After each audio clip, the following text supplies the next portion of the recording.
Do you know the exact sound a heart makes when it shatters? It's not loud. It's a silent, internal crack that echoes in your bones, right before you realize the person sleeping beside you is a complete stranger. If you genuinely enjoy our stories, please subscribe to the channel. Tell us where you're from and what time it is right now.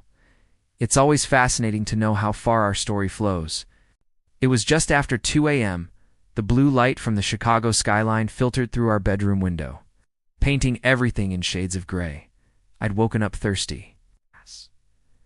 As I swung my legs over the side of the bed, I heard it. A whisper. My wife, Sarah, was on her side of the bed, facing away from me, the phone pressed tight to her ear. "I miss you too," she murmured, her voice a low, intimate hum I hadn't heard directed at me in years. "No, he's asleep. He's always asleep." A soft, breathy laugh followed. My blood ran cold. I lay back down, my body rigid, my breathing shallow, feigning sleep while every nerve ending screamed. I listened as she whispered for another 10 minutes about our little secret in next week.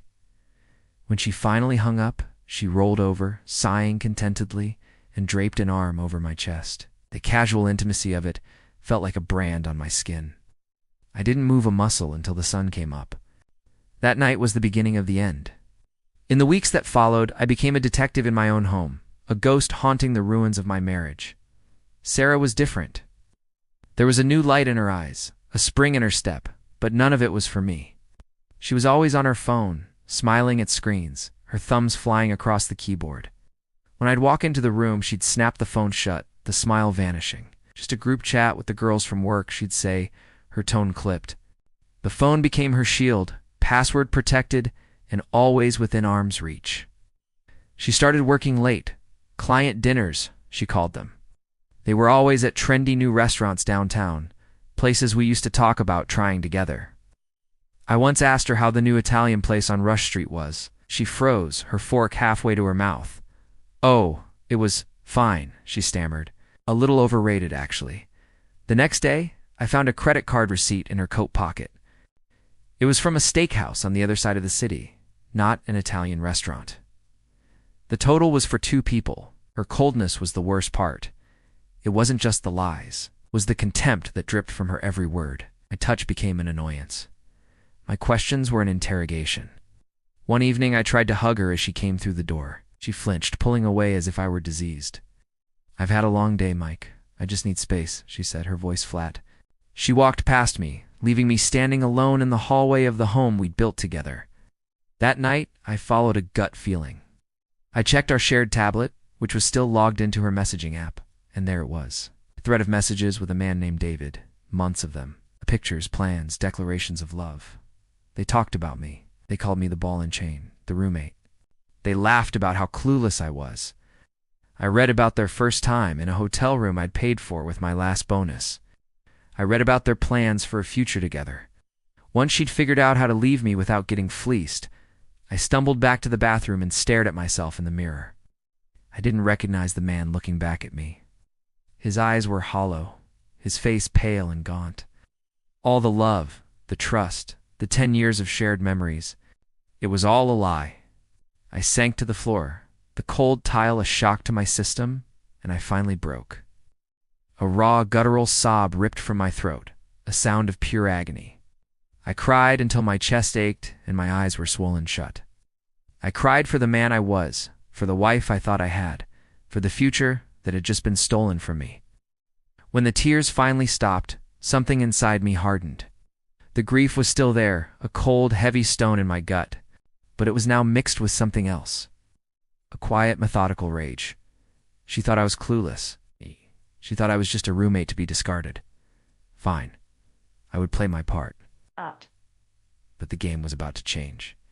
The next morning, I woke up with a chilling sense of purpose.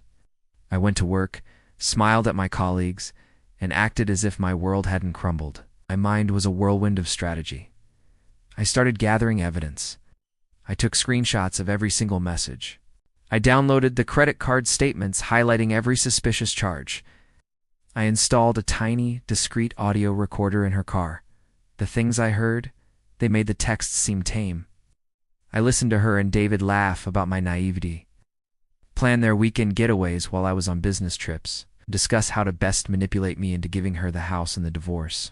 They felt so smug, so untouchable. I contacted the best divorce lawyer in Chicago, a shark known for her ruthlessness. I laid out every piece of evidence. She looked at me, a glimmer of respect in her eyes. "This is comprehensive," she said. "It can destroy her." The final piece of my plan involved Sarah's annual charity gala, an event she chaired.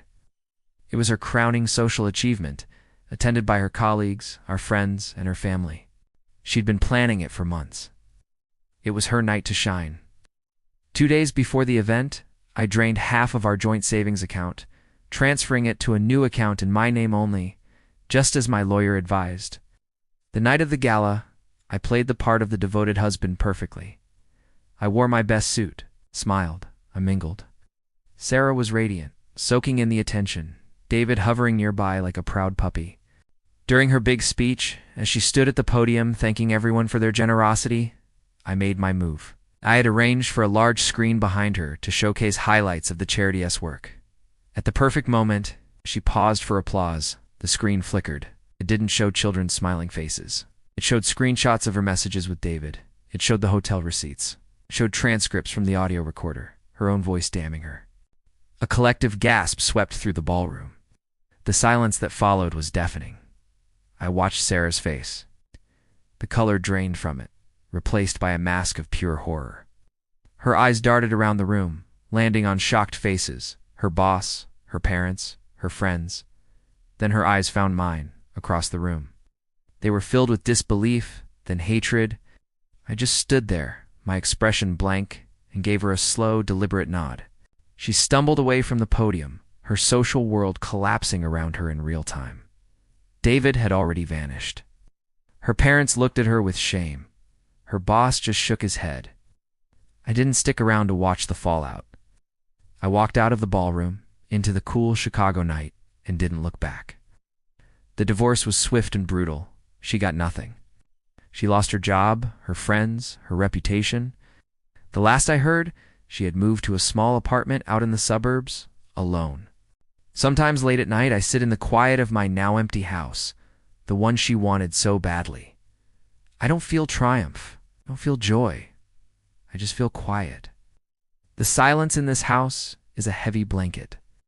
The love is gone, the hate is gone, and all that's left is the hollow space where a life used to be. The whispers are all mine now. The end.